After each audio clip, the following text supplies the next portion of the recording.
नमस्कार, कांटेक्ट की आवाज़ डिजिटल न्यूज में आपका स्वागत है। हम आज राज ज्योतिषी पंडित मुकेश जी शास्त्री के साथ में हैं। हम आपका परिचय कराना चाहते हैं कि आप फर्स्ट इंडिया न्यूज पर भी आप राशिफल बताते आ रहे हैं और पूरे राजस्थान ही नहीं देश भर के लोगों को आपके राशिफल के द्वारा मार्गदर्शन मिलता है। वो लोग आपके द्वारा जो उपाय बताए जाते हैं उनको मानते हैं और अपने जीवन में सफलता प्राप्त करते हैं। तो आज हम पंडित मुकेश जी शास्त्री के साथ में हैं। हम इनसे बातचीत करेंगे, जानना चाहेंगे किस तरह से श्राद्ध पक्ष में पितरों को तर्पण करने के लिए काम किया जाना चाहिए, किस तरह से पितरों को खुश करने के लिए क्या कुछ जतन किए जाने चाहिए और पितरों को खुश करने के बाद में वो किस तरह से उनका आशीर्वाद मिलता है और क्या कुछ मनुष्य के जीवन में परिवर्तन आता है, इसको लेकर हम बातचीत करना चाहेंगे। तो सबसे पहले हम आपका स्वागत करते हैं कांटेक्ट की आवाज़ के डिजिटल मंच पर और आपका धन्यवाद देते हैं कि आपने हमें अपना अमूल्य समय दिया है। तो हमारा सबसे पहला सवाल है कि किस तरह से पितरों को तर्पण श्राद्ध पक्ष में किया जाता है और क्या कुछ इसकी मान्यता है। जय श्री कृष्णा, जय माता की, जय श्री हरि।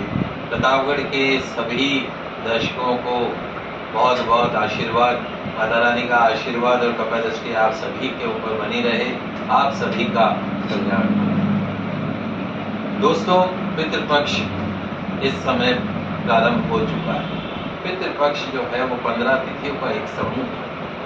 तो यदि आप जीवन में सबसे कठिन दौर में से गुजर रहे हो, आपके सामने जीवन मरण का प्रश्न बना हो, आपके घर में हमेशा कलह कलेश रहती हो, हर काम में बाधा आती हो, हड़ल आती हो, वंश वृद्धि नहीं हो पा रही, तो इसका अर्थ यह है कि आपके घर में पितृदोष है।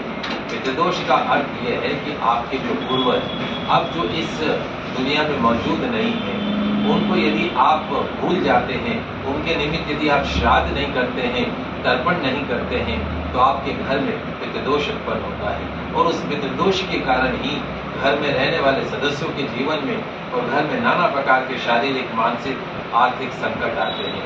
तो क्या जिस तरीके से आप अपने बच्चों का जन्मदिन मनाते हैं, मैरिज एनिवर्सरी मनाते हैं अपनी, और अलग अलग उत्सव मनाते हैं, ठीक उसी तरीके से क्या आप साल में 15 दिन चलने वाले पितृपक्ष के अंदर अपने पितरों का श्राद्ध कर्म उतनी ही तत्परता से करते हैं, उतनी ही प्रसन्नता से करते हैं, उनका तर्पण उतनी ही प्रसन्नता से करते हैं, उतनी तत्पर से करते हैं। यदि आप श्राद्ध पक्ष के अंदर अपने पितरों के निमित्त श्राद्ध करते हैं, जल देते हैं, तर्पण करते हैं, तो तृप्त होकर आपके पूर्वजों को सदगति प्राप्त होती है। वहीं यदि आप उनका श्राद्ध नहीं करते हैं, तर्पण नहीं करते हैं, तो वो भूख प्यास से व्याकुल होकर आपके जीवन में नाना प्रकार के शारीरिक, मानसिक, आर्थिक कष्ट देते हैं। तो आज मैं आपको श्राद्ध करने की सरल विधि बताने जा रहा हूँ कि किस तरीके से आपको श्राद्ध करना चाहिए। तो जिस दिन भी आपके घर में आपके पूर्वजों का श्राद्ध हो, उस दिन सबसे पहले स्नान आदि से निवृत्त होने के पश्चात में घर के सभी सदस्यों को सूर्यदेव को जल का अर्घ्य प्रदान करना चाहिए। तत्पश्चात में घर की महिलाओं को रसोई घर में गंगा जल का छिड़काव करने के पश्चात में अपने पूर्वजों के सुरुचि अनुसार भोजन का निर्माण करना चाहिए। खीर, पूरी इत्यादि आप उसमें बना सकते हैं। भोजन बनाने के पश्चात मध्याह्न काल में अब सबसे महत्वपूर्ण बात यह है कि पितरों का श्राद्ध और तर्पण कब किया जाए। पूर्वाह्न काल 11 बजे से दोपहर 12:30 बजे तक का जो समय होता है, वो पितर आराधना का, पूर्वजों को श्राद्ध देने का समय होता है। तो अपने घर के कमरे के अंदर या पूजा स्थान पे दक्षिण दिशा की तरफ मुख करके बैठ जाइए। एक चौकी अथवा बाजोड़ की स्थापना कर लीजिए, उसके ऊपर पितरों की तस्वीर लगा दीजिए।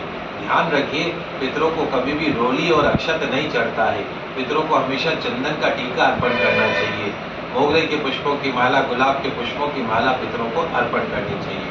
तो अपने पितरों की तस्वीर स्थापित कीजिए, उस पर चंदन का टीका लगाइए, गुलाब या मोगरे के पुष्पों की माला को अर्पण कीजिए। एक थाली जिसमें आपने भोजन लगाई हो, भोजन रखिए और पंचबली यानी 2-2 पूरी, उस पर थोड़ा मीठा रखिए। एक थाली में 5 जगह 2-2 पूरी का सेट रखें, इसको हम पंचबली बोलते हैं। सब पे थोड़ा तुलसी का पत्ता ले लें।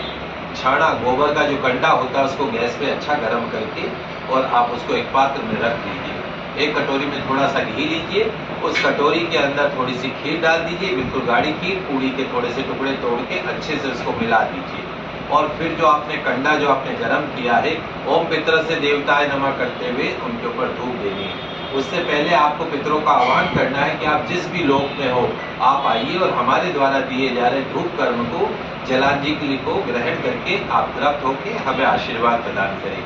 फिर आपको धूप गर्म करनी है। धूप कैसे करनी है? जो आपने कटोरी के अंदर घी, पूड़ी और खीर मिक्स करी है, उससे आपको इस तरीके से अंजलि से आपको छाने के ऊपर, गर्म कंडे के ऊपर आपको धूप अर्पण करनी। ध्यान रखिए, हम ब्राह्मणों के भोजन करने से जो है वो पितृ तृप्त नहीं होते। जब तक आप धूप नहीं देंगे तब तक आपके पितृ उस भोजन को ग्रहण नहीं करते हैं।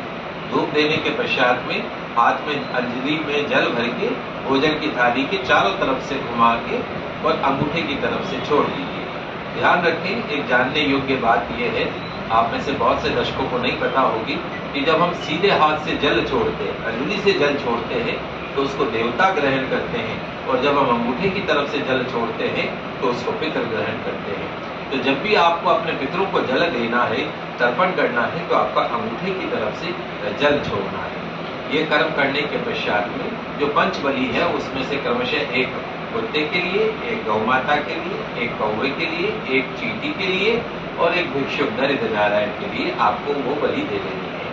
और भोजन की जो थाली है, घर में ब्राह्मण को बुलाकर भोजन उनको करवाइए, यथा शक्ति दक्षिणा देकर उनको विदा कीजिए। ध्यान रखिए, सुहागिन महिला का श्राद्ध हो तो सुहागिन महिला को बुला के भोजन कराना चाहिए, और यदि आप जोड़े से श्राद्ध कर रहे हैं, अगर एक ही जोड़े का एक दिन में श्राद्ध कर रहे हैं, तो 2 थाली आप निकालिए और ब्राह्मण जोड़े को बुला के भोजन कराइए। इस विधि से किया गया श्राद्ध संपूर्ण होता है। आशा करते हैं कि आप कांठल की आवाज़ के सभी दर्शक इस विधि का पूर्ण लाभ उठाएंगे। जय श्री कृष्णा, जय माता दी, जय श्री। बहुत बहुत धन्यवाद पंडित मुकेश जी शास्त्री ने हमें अपना अमूल्य समय